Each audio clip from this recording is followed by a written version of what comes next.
გირკო მადრიჩენკო კარგად დატრიალდა გააყოლოს უნდა პასი. შეიძლება ეს პასი და დარტყმა და 1-0. გავიდა წინ ბათუმის დინამო.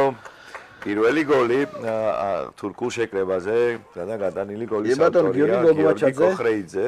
თუ კოხრეიძეს გაუტანია. კოხრეიძეს გაუტანია ფლანგზე წესით გოგმაჩაძეს. ნახოთ აქ მარცხენა ფლანგზე განვითარებული იერიში სილექსის გაყოლება ფლანგზე კიდევ უფრო შორს და 1-1 ხდება. გადანილი გოლის ავტორი მარცხენა ფლანგზე განვითარებულ ამ იერიშს მოყვა საბოლოო ჯამში გოლი ჩვენს კარში.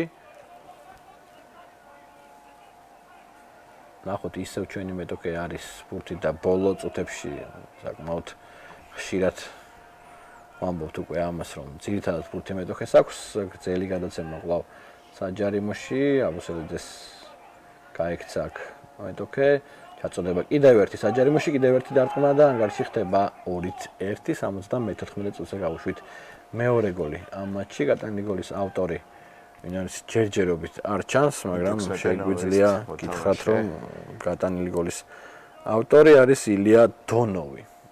გამოდის კარიდან ისმაილოვი დროულად და ზუსტად პოზიციურად არ შემცდარა.